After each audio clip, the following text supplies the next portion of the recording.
বুলি কওঁ মোক পূজা নকৰে নৰসমাজে কাৰণ মই হেনো নৰসমাজৰ অস্পৃশ্য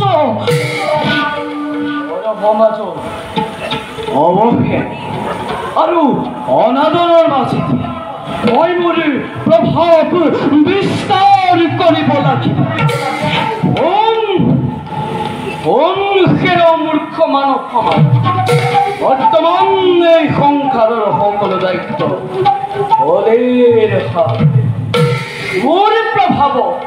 মোৰ প্ৰভাৱত ভগৱান শ্ৰীকৃষ্ণই ইহ সংসাৰে ত্যাগ কৰিলে আৰু তহঁতি এতিয়াও বুজা নাই এই জগতৰ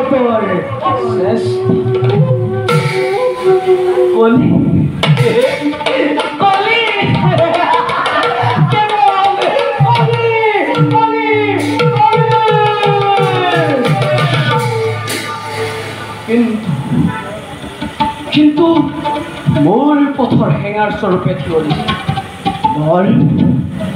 কিন্তু কিমান দিন ধৰ্ম তোমাৰ মতত বেছি দিন নাই এই কলিয়ে নিজৰ ক্ষমতাৰে কলিৰ পাপ শক্তি মানৱ সমাজত প্ৰচাৰ কৰে আৰু তেতিয়া চাম এই মূৰ্খ স্বাৰ্থলোভী বেবেচাৰী মানৱ সমাজ কলিক পূজা দি কিংবা ধৰ্মক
এই মত্ত দেন আমাৰ ভক্তি ম্লান অধি অনুসৰ বৰ্গয়ে মত্তৰ মনুষ্য পাপত পেলায় এফাল পৰা নিজৰ ভক্তি বৃদ্ধি কৰিছে যাৰ বাবে বহুমতী অতি নিৰ্যাতিত নাই এই ধৰ্মত এই মত্তৰ স্থিতি ৰাখিবই লাগে নহলে কলিৰ বিপৰ্যয়ৰ ধুমুহাই পৃথিৱী এফালৰ পৰা গ্ৰাস কৰি দিব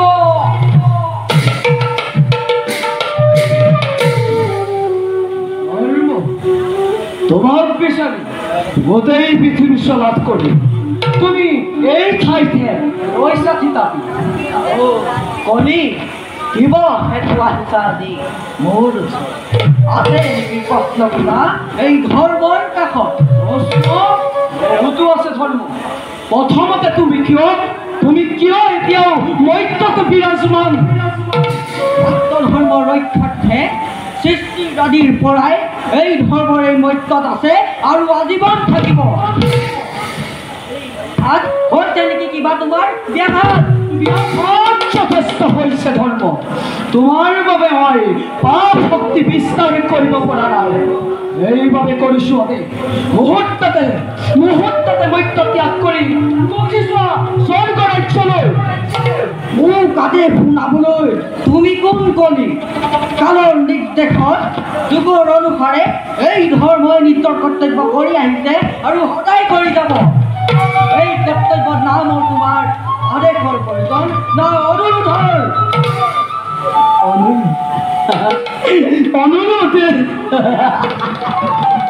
অনুৰোধটো এই কলিয়ে অকলে কথা প্ৰয়োজন হলে তোমাক বন্দী কৰি লুপ্ত কৰিম ধৰণীৰ পৰা ইমান সাহস তোমাৰ ভগতৰ অস্মিত্ব হৈ নৰসমানৰ স্বাৰ্থলোভী দেৱতা হৈ বন্দী কৰিবা এই ধৰ্ম পদাৰ্থ দেৱতা মোক সম্ভালি কথা ক'ব মোৰেই ৰাজত্বত থাকি মোৰেই আশ্ৰয় লৈ তুমি মোকেই কৰা অৱজ্ঞা এই অৱজ্ঞাৰ কিন্তু উচিত পুৰস্কাৰ সাজু হোৱা তুমি যুদ্ধৰ বাবে চাওঁ বাৰু তোমাৰ কিমান শক্তি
ধৰ্মৰ কোনো প্ৰয়োজন নাই ধৰ্ম মাথো এক মানৱৰ চিন্তা সেই ধৰ্মই এই কলিকে ৰোধ কৰিব নোৱাৰে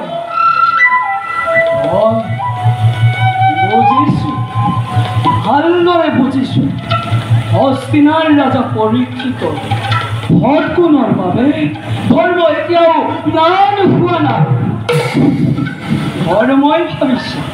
ধৰ্মই ভাবিছে যে পৰীক্ষিতৰ দ্বাৰা কলিতে ধৰ্ম স্থাপন আৰু প্ৰজাৰ অগ্ৰভাগী হৈ সেই আচামে কলিয়ে হ'বলৈ দিব অতি শীঘ্ৰে প্ৰৱেশ কৰিম মই হস্তিনাপুৰক পাপ সাগৰত নিমজ্জিত কৰি হস্তিনাপুৰক ধৰ্ম সাম্য ভাঙি মানৱ সমাজক ধৰ্মচ্যুত কৰি নৰহত্যা আত্মহত্যা বেশ্যা অংশে নালাগে ব্ৰহ্ম হত্যা কৰিবলৈ ভাবোত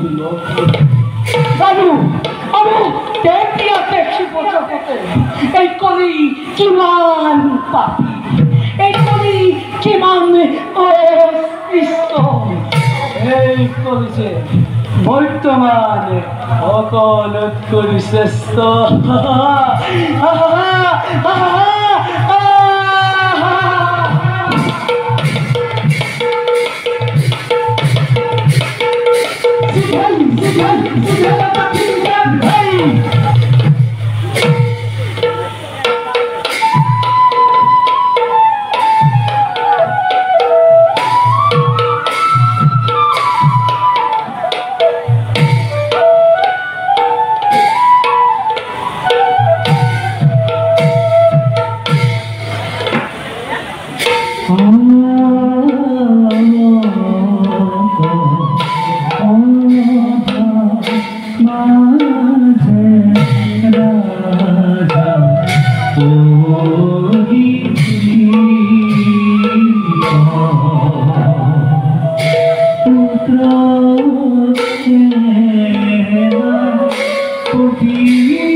সেনাপতি সংগ্রামে মহারাজ আর বাসা মোর জন্মেছ পিতা যদিও বাজি মই বান্ধব বংশধর বিষ্ণুরাগ পরীক্ষে সমগ্র জগতৰ এক শক্তিৰ জয় তথাপিও মোৰ মনত আজি অলপ শান্তি নাই মহাৰাজ ধৰ্মপৰায়ণ পাণ্ডৱসকল স্বৰ্গলৈ গমন কৰাৰ পাছৰে পৰা মোৰ মন একেবাৰে চঞ্চল হৈ উঠিছে আনহাতে ৰাজ্যত দেখি অহা দিনক দিনে অমংগলবোৰে মোৰ মন একেবাৰে অস্থিৰ কৰি তুলিছে মহাৰাজ সেনাপতি মিছাতে চিন্তা কৰি অস্থিৰ হৈছে কিয়? আপুনি এই সমগ্ৰ ভাৰতৰ এক শক্তি ৰাজা আপোনাক এনে অৱস্থাটো দেখিলে ৰাজ্য শৃংখলাবদ্ধভাৱে চলিব কেনে? আপোনাক এনে অৱস্থাত দেখিলে শত্ৰুৱে বেদোষ কৰিবলৈ সাহস পাব গতিকে মহাৰাজ সকলো মনৰে শান্তি দূৰ কৰি একান্ত মনে ৰাজ্যৰ পৰ্যবেক্ষণ কৰাটোৱে উচিত মহাৰাজ সেনাপতিয়ে উচিত কথা অৱতাৰণা কৰিছে পিতা আপোনাক এনে অস্থিৰতাত দেখিলে মোৰ হৃদয় একেবাৰে ভাগি পৰে পিতা আপোনাৰ আদৰ্শ সংস্কাৰ ধৰ্মক শিৰোগত কৰিয়ে মই মোৰ জীৱনৰ শিক্ষা লাভিছোঁ পিতা এতিয়া আপুনিয়ে যদি এনেদৰে ভাগি পৰে মই কেনেদৰে নিজক প্ৰভুত দিম পিতা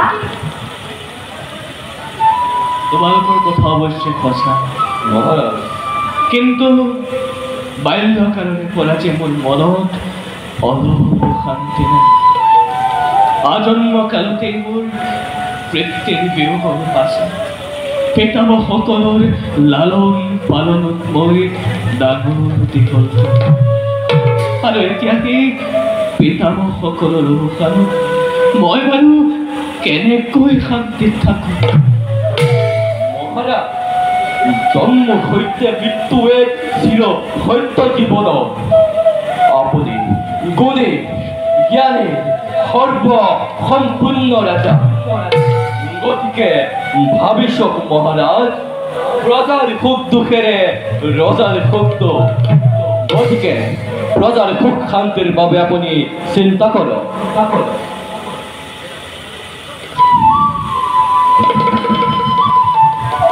পিতা পিতা বাৰু তোমালোকৰ কথা অৱশ্যে সঁচা মহাৰাজ, বাৰু সেনাপতি মহাৰাজ, আৰু পুত্ৰ মোৰ জন্ম আজিলৈ সভাই মানতে ভংগ কৰা বলক মহাৰাজ।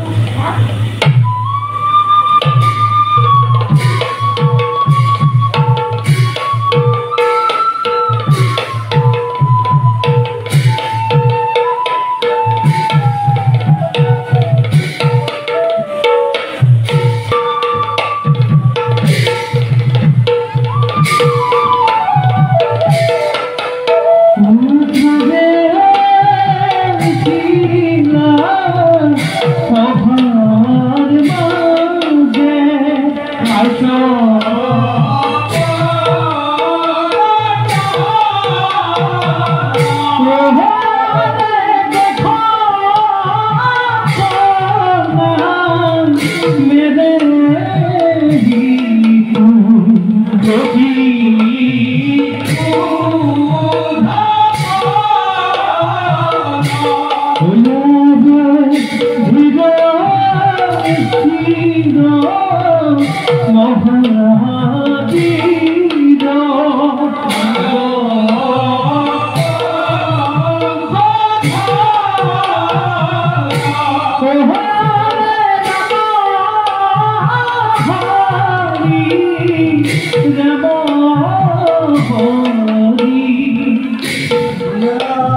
যাব মোৰ অন্তৰত জ্বলি থকা প্ৰতিশোধৰ যি তীব্ৰ দমনৰ সেয়া কি মোৰ অন্তৰতেই নুমাই যাব দিব পাৰি।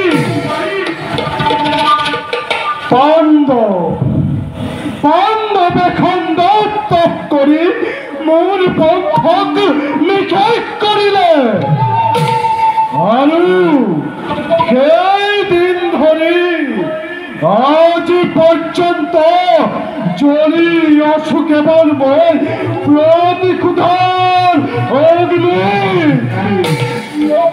কুৰুক্ষেত্ৰ মহাসমৰত অৰ্জুনক শতবাৰ দংশন কৰিবলৈ চেষ্টা কৰিলো, কিন্তু সফল হ'ব নোৱাৰিলো। তাৰ পাছেও বহুবাৰ চেষ্টা কৰিলো, কিন্তু প্ৰতিবাৰেই কেৱল বিফল।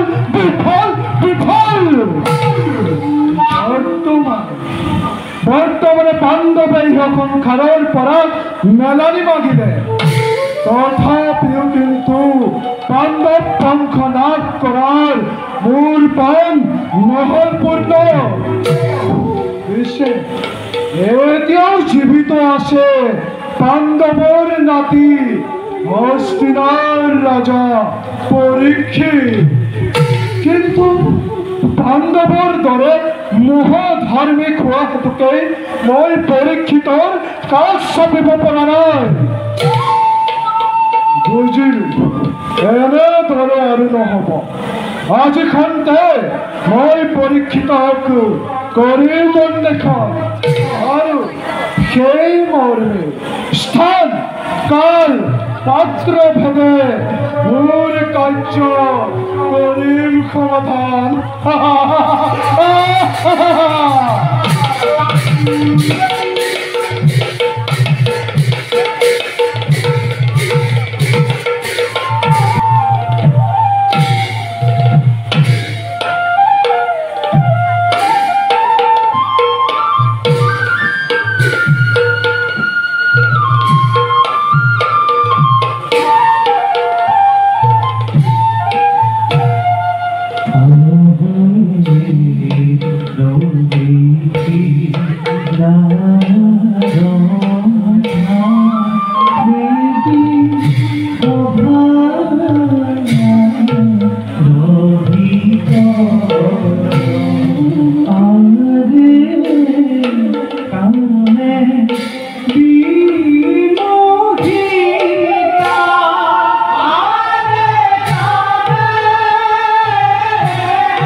কাল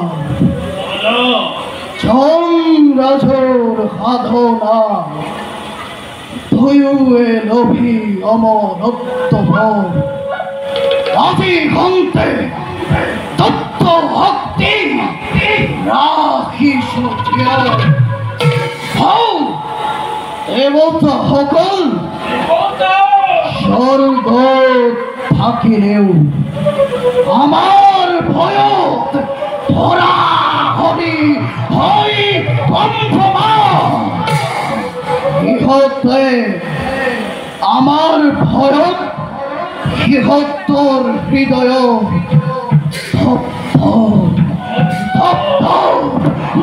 ধপ কৰি উঠা কম্পনে আনন্দৰ সৃষ্টি কৰে সমাজ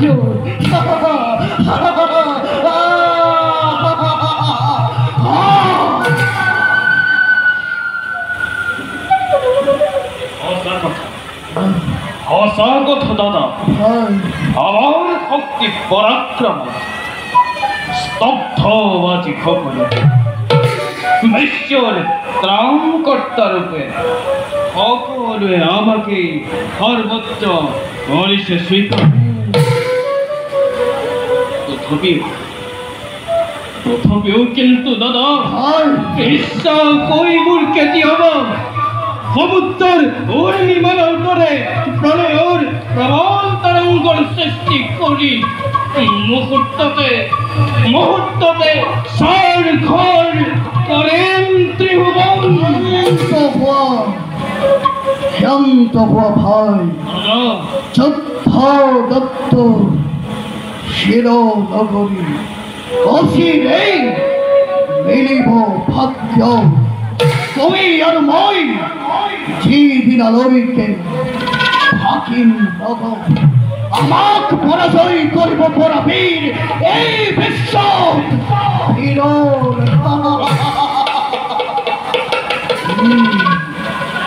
দারু কোয়াশুন ভাই দাদা রাজ্যর সংবাদ কি সকল প্রজাই কর করিলেন আদায় দাদা সকলে কর দিয়া আদায় করেছে কিন্তু দাদা আমারও বর্তমান দুজন ঋষি ব্রাহ্মণে কর দিয়ার ভয় আশ্রমের পলাই গৈছে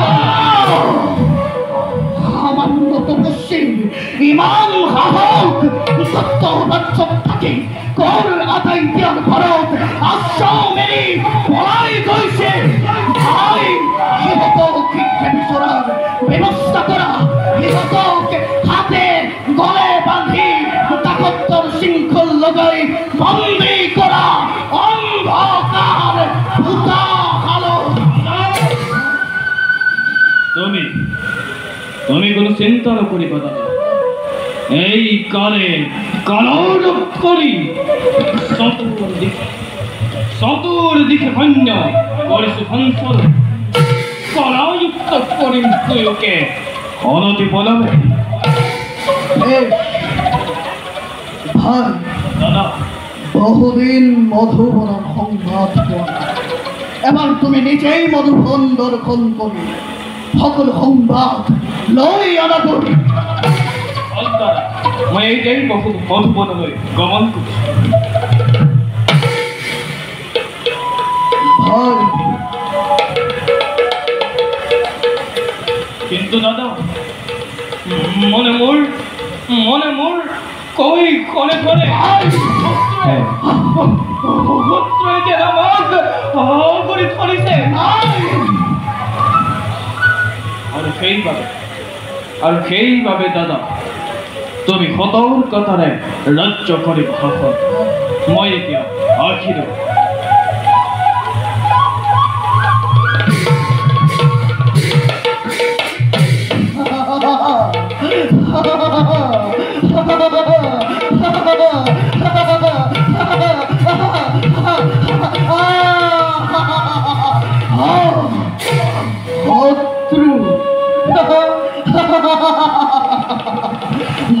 প্রতিময় লজ্জায়নে রাজ্য মোর কাপড় পাশে অন্ন অন্ন হেরাগন কিবা হেতু চিন্তিত হ'ব লাগে মই শত্ৰুৰ বাবে শত্ৰু সিহঁতৰ মন্ত্ৰ ছেদন কৰি ভূপতিত কৰিম মই সিহঁতক ধূলিৰ লগত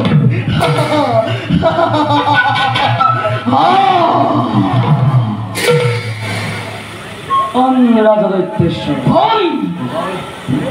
কোন কৰে কোৱা শিক্ষে মিত্ৰ কিংবা শত্ৰু কোৱা শিক্ষে দৈত্যেশ্বৰ মই দৈত্য কিংবা শত্ৰু নহয় কালৰ আদেশত ৰাজত্ব ল'বলৈ আহিছে মই যুগৰাজ কলি তাৰ মানে তুমি দেৱতা দেৱতাৰ কিবা প্ৰয়োজন তত্বৰ কাহু আপোনাৰ দৰে মহাবীৰ মহাপৰাক্ৰমী ৰাজাৰ বাহুৰ ছায়াত আশ্ৰয় দিবলৈ আহিছে দেৱতাক আশ্ৰয় দিব লাগে তই ইয়াত কোনো জটিলতা নাই দৈত্যেশ্বৰ আচলতে মোৰ বাসস্থান স্বৰ্গতে মৰ্ত্যত নহয় কিন্তু কালৰ আদেশত নিজ ৰাজত্ব ল'বলৈ আহি মৰ্ত্যত নিৰাশ্ৰয় দেখি আপোনাৰ ওচৰত আশ্ৰয় বিচাৰে তাতে আপোনাৰ দৰে মহাবীৰ মহাপৰাক্ৰমী অজয় নৃপতিৰ বাহুৰ ছায়াত আশ্ৰয় পালে আমাৰো জীৱন ধন্য আৰু লগতে আপোনাৰ প্ৰয়োজনত নানা ক্ষুদ্ৰভাৱেও আপোনাক সহায় কৰিব পাৰিম অৱশ্যে তুমি সত্য আজি ঘণ্টা তোমাক আশ্ৰয় দিলোঁ মোৰ এই ৰাজ্য ইচ্ছা মনে তুমি কৰিবা বিচৰণ এটা বলা যুগৰাজ যাওঁ আমি অন্তেপুৰলৈ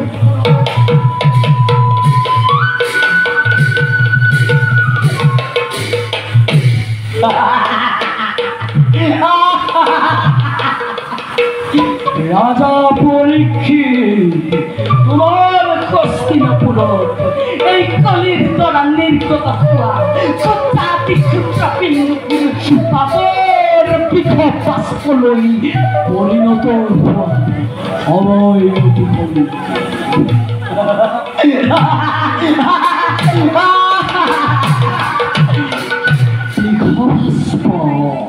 পাপর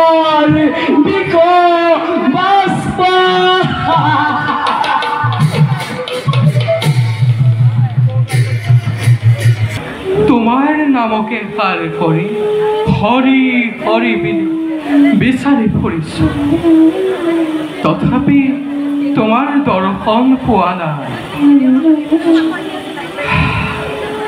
অৱশ্যে তোমাৰ লীলা মহিমা মোৰ দৰে ক্ষুদ্ৰ প্ৰাণীয়ে কি বুজিম প্ৰভু যিয়ে নহওক লাগে চিৰদিন মই তোমাৰ নামৰ তপস্যাতে ব্ৰতী থাকিম প্ৰভু চিৰদিন মই তোমাৰ নামৰ তপস্যাতে ব্ৰতী থাকিম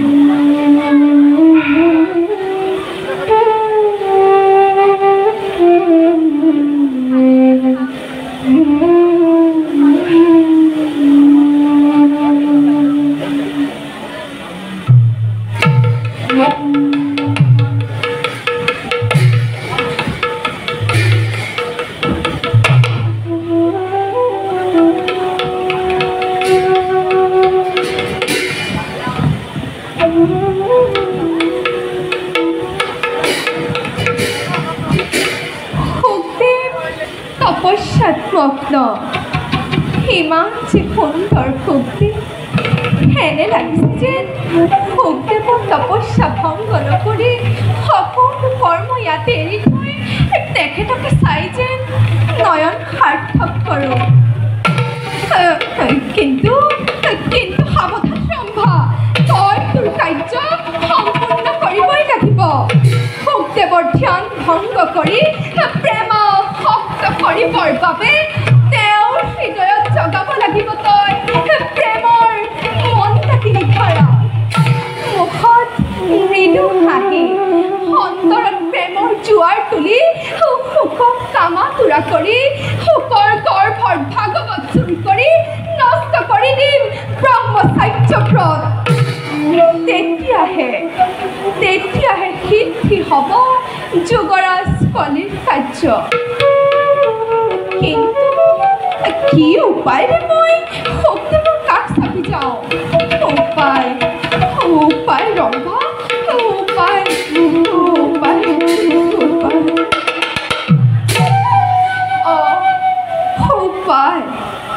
যাওঁ নিজ কৰ্তব্যত মই হওঁ অগ্ৰসৰ।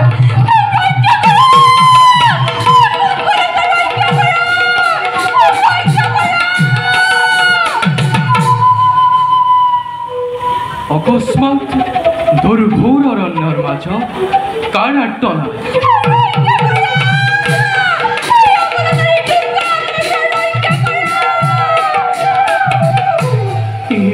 কি দুৰ্ঘোৰ অৰণ্যৰ মাজত অবলাৰ ওপৰত কোনে কৰে অত্যাচাৰ? যিয়ে নহওক লাগে বিপদত আত্মজনক সহায় কৰাটো আমাৰ প্ৰধান কৰ্তব্য। ভয় নাই দেৱী, আছো মই তোমাৰ সহায়।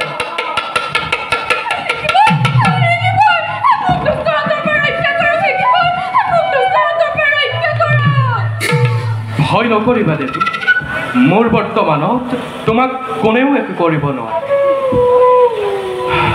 পিছে দেৱী, তোমাৰ পৰিচয় আৰু ঠিকনা কি? দেৱী, মই অৰণ্যৰ মাজত সৌন্দৰ্য উপভোগ কৰা এগৰাকী বনদেৱী লিখিবৰ। উত্তৰ দিশৰ শুবৰৰ কাষতে মোৰ বাসস্থান। দেৱী, তোমাক কোনে বিপদ খটাব বিচাৰিছে আৰু বৰ্তমান কোন দিশে কৰিলে প্ৰস্থান? এই অৰণ্যৰ মাজতে কোনোবাই দুষ্টই মোক হৰণ কৰিব খুজিছিল। হয়তো ৰেখিবৰ সি আপোনাৰ মাত শুনি কৰিলে পলায়ন। মোক অনাথিনী নকৰিব ৰেখিবৰ, মোক অনাথিনী নকৰিব। প্ৰকৃতিৰ এই নিৰ্জন কোলাটো দুষ্ট খবৰ পাশবিক অত্যাচাৰ। বাৰু দেৱী, তুমি কোনো চিন্তা নকৰিবা, মই তোমাক আশ্ৰয় দিম। সহজ সৰল শান্ত প্ৰকৃতিৰ আপুনি কোন পৰিচয় দিবনে? মহামুনি ব্যাসৰ পুত্ৰ মই, নাম মোৰ এই নিবিড় অৰণ্যৰ মাজত প্ৰভু শ্ৰী হৰিকে বিচাৰি ধ্যানস্থ হোৱাই মোৰ প্ৰধান কৰ্তব্য। তোৰ উদ্দেশ্য সেই কথা প্ৰেমত ফটলীয়া কৰি শুকৰ গৰ্ভৰ ভাগৱত চুৰি কৰি নৰকত বাস কৰাই মোৰ কালিৰ কাৰ্য সিদ্ধি কৰিব লাগিব। পলম নকৰিবি ৰম্ভা, পলমে ঘটাব বিঘিনি। কৰ্তব্যত আগবাঢ়ি যা ৰম্ভা, কৰ্তব্যত আগবাঢ়ি যা। কি ভাবিছা দেৱী? লিখিবৰ ভাবিছো নাই মানে শুনিছো আপোনাৰ গৰ্ভত হেনো ভাগৱত শাস্ত্ৰ আছে। হয় দেৱী, ভগৱানৰ অপাৰ কৰোণা মোৰ গৰ্ভতেই ভাগৱত শাস্ত্ৰ আছে। জীৱন যাকো ইমান দিনে মোৰ হৃদয়ৰ মাজত কৰিছিলোঁ ধাৰণ, আজি তেওঁ চৰণ দৰ্শন লাভ কৰি নিজকে ধন্য মানিছোঁ। সেই মোৰ চিৰপূজ্য আৰাধ্য দেৱতা, সেই অভাৱীক চিৰদাসী ৰূপে কৰিম অগ্ৰসৰ। এয়া তুমি কি কাৰ্য কৰিছা? এই কাৰ্য নহয় উচিত। যোৱা কিছু জিৰণি লোৱা গ'ল। মন প্ৰাণ সকলো সমৰ্পিলো আপোনাক। এতিয়া মোৰ মনৰ কামনা পূৰণ নকৰিলে পুৰুষত্বৰ জীৱন বৃথা হ'ব আপোনাৰ। দেৱী, মায়ামুখে আৱৰা এই মায়াময় সংসাৰৰ মায়াজাল ভেদ কৰিবৰ বাবে যি পুৰুষে পৰম ব্ৰহ্মক ধ্যান নকৰে তেওঁৰ জীৱন সে বৃথা। তুমি জানানে দেৱী, কামনাত প্ৰফুল্লিত হৈ মানৱে ধন সম্পত্তি সকলো শেষ কৰি দিয়ে। শেষত পাৰ্থিৱ শৰীৰ নাশৰ কাৰণ হৈ পৰে। কিন্তু মানৱে এই কথাকে বুজিব নোৱাৰি নিজকে নৰক কুণ্ডলৈ আগবঢ়াই দিয়ে। বৰ তৈত্য বস্ত্ৰ অভ্যনে সুভীন নাৰীৰ কামনা যি পুৰুষে চৰিতাৰ্থ কৰিব পৰা নাই, সেই পুৰুষে স্বৰ্গ লাভ কৰিলেও পুণ্য শেষ হ'লে ধূমকেতুৰ দৰে খহি পৰিব লাগে। আপুনি জানেনে, ব্ৰহ্মাইন্দ্ৰ আদি দেৱতাসকল, সৌনক আদি তেজস্বী সকলেও সাক্ষাৎ ব্ৰহ্মাক দৰ্শন কৰিহে জীৱমুক্ত হৈছে। সেই সকলেও কিন্তু ঋষিবৰ নাৰীৰ কামনা পূৰ্ণ কৰিছে। ঋষিবৰ, তোমাৰ এই ৰক্ত মাংসৰে গঠিত দেহত অতি সুন্দৰ বস্ত্ৰ আৰু আভূষণ পৰিধান কৰি তুমি অতি সুন্দৰ হৈ মোৰ মুক্তিৰ পথ ৰুদ্ধ কৰিব খুজিছা। ইয়াতকৈ আৰু মহাপাপ আছেনে? সেই বুঢ়া ৰাজ্যতে সকলো বাক চতুৰালি বিসৰ্জন দি মোক প্ৰেমকান্তি কৃতাৰ্থ কৰক। ৰমণী, তোমাৰ এই ৰূপ যৌৱনে এই চিৰ প্ৰশমচাৰী শোকক ভুল নিয়াব নোৱাৰে। নহয়, তিৰোতাৰ উত্তেজনাত ব্যাঘাত নজন্মাব। মোক দাসী বুলিয়ে গ্ৰহণ কৰক। দূৰ হোৱা ৰমণী, মোক প্ৰেমকান্তি কৃতাৰ্থ কৰক। দূৰ হোৱা ৰমণী, মোক দাসী বুলিয়ে গ্ৰহণ কৰক। দূৰ হোৱা ৰমণী। বুজিছো, তুমি কোনো বনদেৱী হ'ব নোৱাৰা। ৰবা, এতিয়াই ধ্যানৰ বলেৰে তোমাৰ পৰিচয় জানি লওঁ।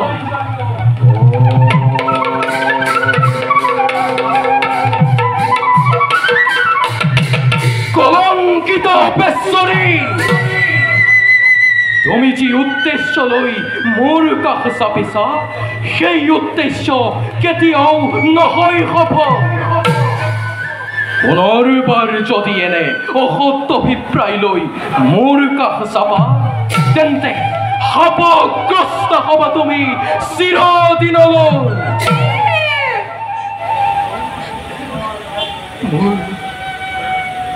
মোৰ এই পবিত্ৰ আশ্ৰম তোমাৰ উপস্থিতিত কলুষিত হওক।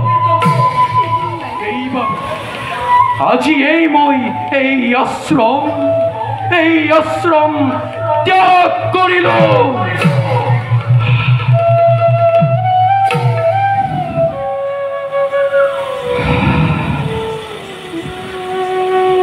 জয় শ্ৰী হৰি, জয়।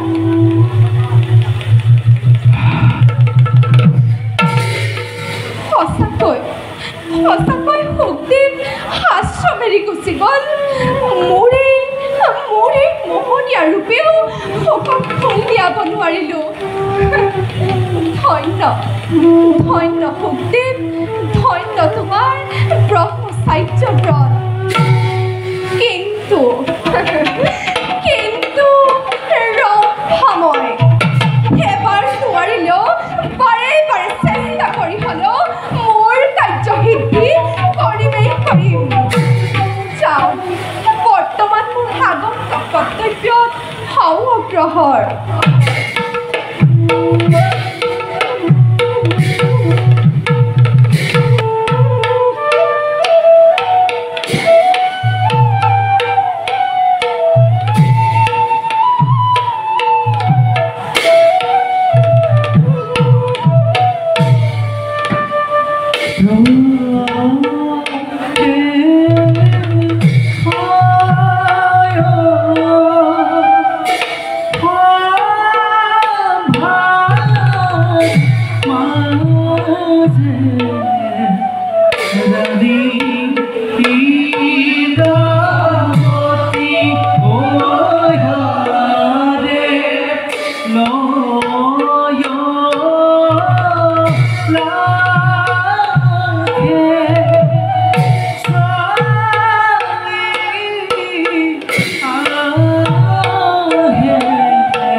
আইজা ৰাজৰাণী মই হস্তিনাপুৰৰ শান্ত হৈমতী ধৰ্মপৰায়ণ স্বামীৰ সুশাসনত 4 পুত্ৰৰ সৈতে সুখেৰে বাস কৰি আছে হস্তিনাপুৰত। হে প্ৰভু নাৰায়ণ, হস্তিনাপুৰৰে সুখ সমৃদ্ধি সদায় যায় নজৰত থাকে প্ৰভু। অকলে অকলে কি ভাবিছা নাথ, আপোনাৰ কথাকেই ভাবি আছিলোঁ। পুত্ৰৰ বাৰিষা দেখোন আজিও নিদিলে নাথ। শাস্ত্ৰত আছে সত্যম শিৱম সুন্দৰম। শিৱয়ে সুন্দৰ নেকি নাথ? শিৱই সুন্দৰ হ'লেও শৰতৰ পূৰ্ণিমা মধুৰ মুৰলীখনিৰে গোপীকুল বাউলি কৰা কৃষ্ণ আটাইতকৈ সুন্দৰ বুলি কোৱা। জগতত যদি ভগৱান সুন্দৰ হয় তেন্তে সুন্দৰীনো ক'ত? যাৰ ৰূপত স্বয়ং নাৰায়ণে মোক কৈছিল, যাৰ হাতত পুষ্পই শোভা কৰে, তেনে জগতৰ লক্ষ্মী সবাতোতকৈ সুন্দৰী। আৰু আপোনাৰ বৰ্ণন নাথ? তুমি মোৰ চিৰ সুন্দৰী প্ৰেমদায়ী, তুমি মোৰ জীৱন সংগী। প্ৰিয়, যিদিনাৰ পৰাই তোমাক বৰমাল্য কৰিছোঁ প্ৰদান, সেইদিনাৰ পৰা কেৱল তোমাকেই হৃদয়ত স্থান দিছোঁ। শলাগৰ শৰাই প্ৰদানে মোক লাজ দিব নালাগে। মই আপোনাক যিমান মৰম দিছোঁ তাতো ঠিক ময়ো পাইছোঁ। গতিকে মই শলাগৰ পাত্ৰ নহওঁ। নাথ, অভাগীৰ সেৱা গ্ৰহণ কৰক। উঠা প্ৰিয়, তুমি অতি ভাগ্যৱতী পাণ্ডৱৰ গোৱা। বাৰু ব'লা প্ৰিয়, খন্তেক আমি কৰোগৈ বিশ্ৰাম।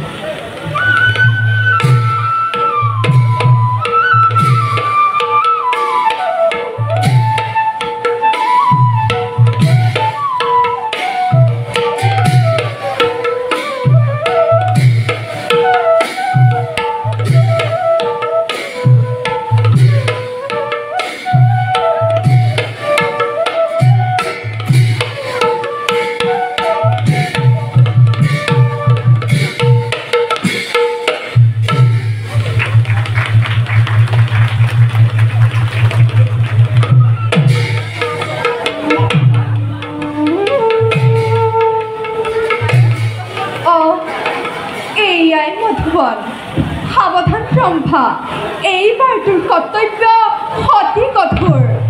মানৱ আৰু দৈত্যৰ মাজত তই সংঘাত সৃষ্টি কৰাব লাগিব।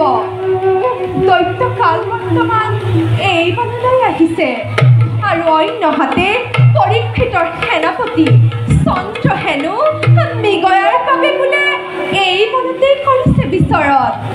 প্ৰথমতে দৈত্য মোৰ ৰূপত কৰিম মোহিত, তাৰ পাছত চন্দ্ৰহেনৰ লগত বিবাদৰ কৰিম আৰম্ভণ, আৰু তাৰ লগে লগে চন্দ্ৰহেনৰ লগত বিবাহ পাশত আবদ্ধ হ'ব লাগিব। কাৰণ শক্তিদেৱেও বৰ্তমান হস্তিনাপুৰতে আশ্ৰয় কৰিছে গ্ৰহত। হৌৱা দৈত্য এইফালে আহিব ধৰিছে। মই এতিয়া এই স্থানতেই মোৰ মায়াৰ খেলা কৰোঁ আৰম্ভ।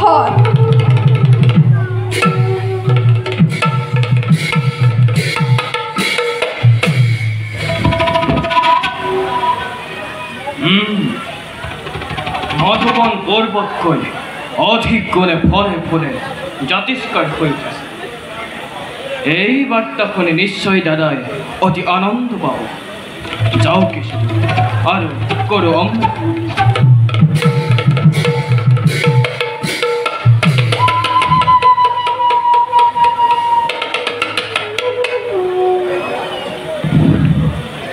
কি অতজ্ঞ বলৰ মাজত কোনে সুন্দৰী?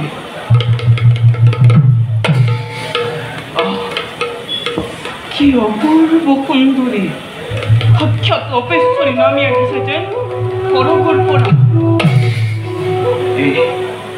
এই ৰমণীক মই পত্নী ৰূপে গ্ৰহণ কৰিব লাগিব। শীঘ্ৰেই গৈ মই প্ৰেমৰ নিবেদন কৰোঁ।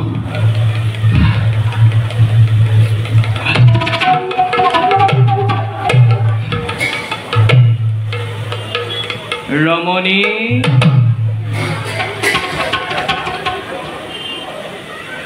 ৰমণী, ৰমণী, চোৱাচোন কোন বিদ্যমান আজি তোমাৰ কাষত। কোন তুমি? কিবাহেতু মোৰ দৰে বনদেৱীৰ কাষত তুমি হৈছা উপস্থিত? আঁতৰি থোৱা, কাকতি কৰিছো, আঁতৰি থোৱা। বনদেৱী, অপেশ্বৰী যিয়েই নোখোৱাৰ আগে তাত মোৰ নাই প্ৰয়োজন। তোমাৰ ৰূপ লাৱণ্য দেখি মই একেবাৰে মতলীয়া হৈ পৰিছোঁ। দিয়া মোক এটিবাৰ স্নেহ আলিংগন। তোৰ ভাবাখণ্ড মোৰ স্পৰ্শ নকৰিবি। ৰক্ষা কৰা!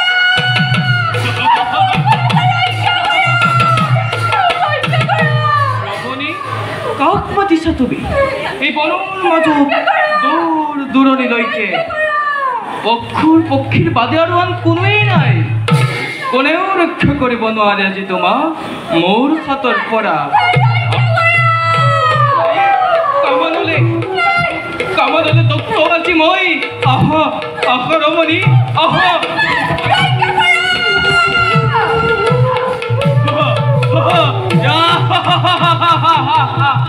মাতা মাতা ৰমণী, উচ্চ কণ্ঠে মাতা, ৰক্ষা কৰা, ৰক্ষা কৰা। কিন্তু আজি তোমাক কোনেও ৰক্ষা কৰিব নোৱাৰে মোৰ ঘাতৰ পৰা। ৰমণী, ৰমণী।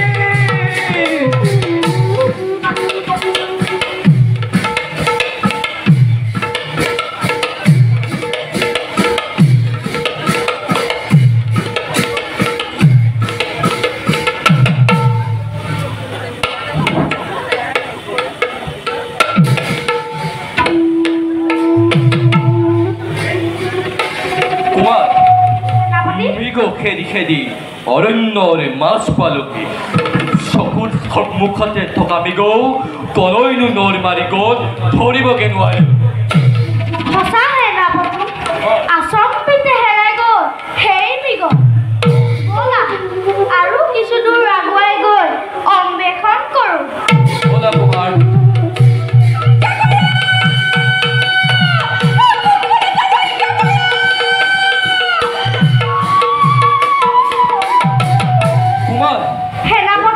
গুৰঘুৰ অৰণ্যৰ মাজত কোন ৰমণী পৰিছে বিপদ। ৰথ আগুৱাই নে কুমাৰ, ৰমণীক আমি কৰিম উদ্ধাৰ।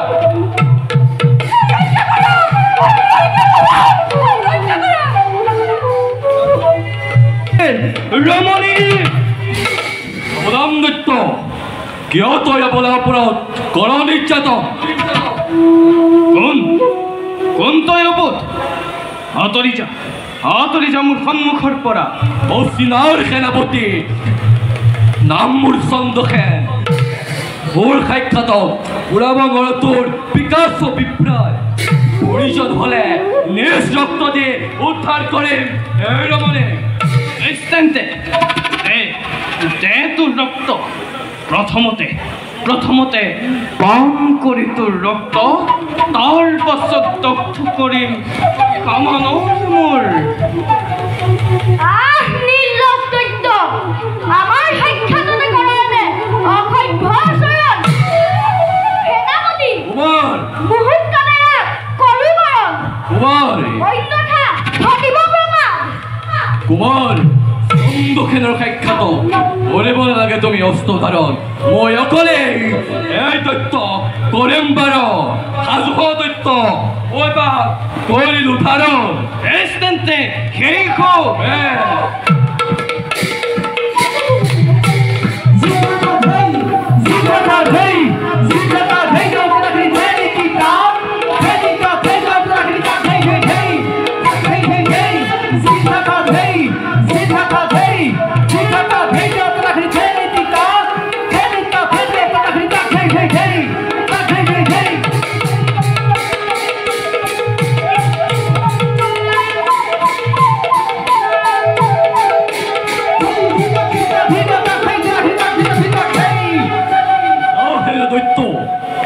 শকতিখন লৈ ৰংকন হস্তিনাৰ সেনাপতিক পালি আজি তাৰ যোগ্য প্ৰতিদান।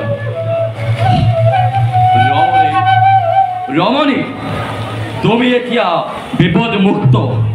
যোৱা আনন্দ মনে সস্থানে কৰা গমন। এই বীৰশ্ৰেষ্ঠ, এই অৰণ্যৰ মাজত মই কেতিয়াও বিপদমুক্ত নহয়।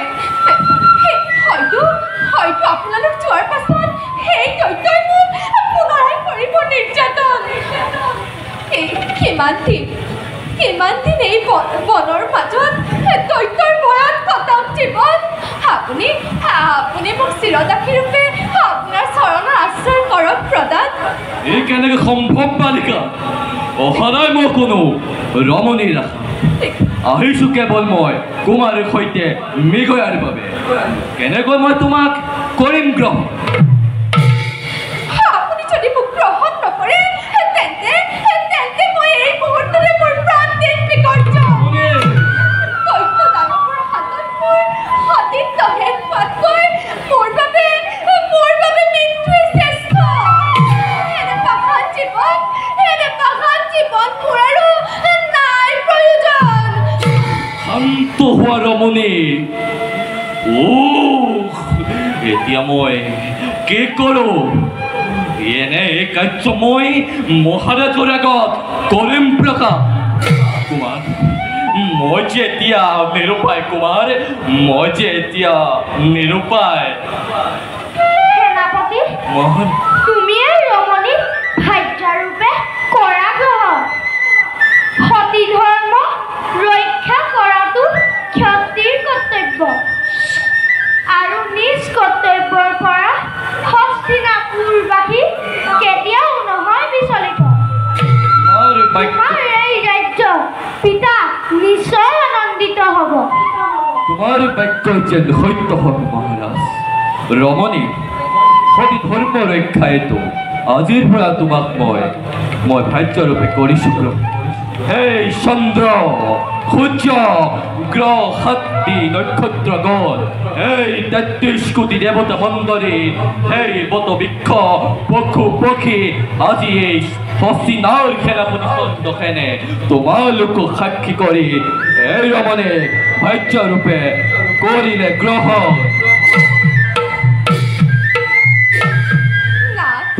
এই অঘটিৰ সেৱা কৰি প্ৰগ্ৰহণ। উঠা প্ৰিয়ে।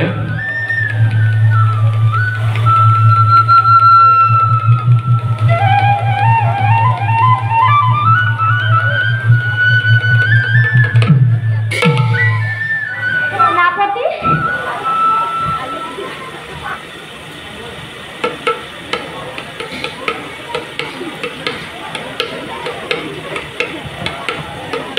সেনাপতি,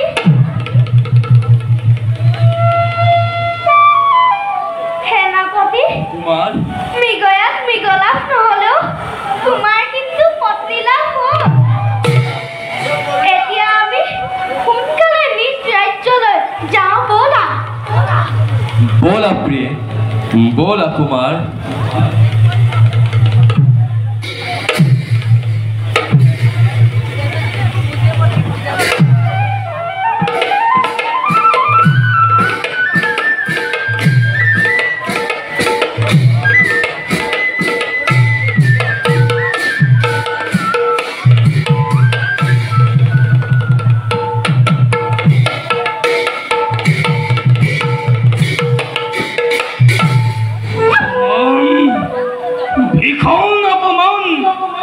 চন্দ্ৰসেন, তই আজি মোক কৰিলি ভীষণ অপমান। মোৰ লালুকৰ সম্পদ সেই ৰমণীক তই নিজেই পানী কৰিলি গ্ৰহণ। কিন্তু এই কাল ইমানতেই ক্ষান্ত নাথাকে। নিজৰ বাক্য পুনৰাই ঘূৰাই আনিব। তোক বধ কৰি হ'লেও ৰমণীক মই নিজৰ গৰিষে এৰিম।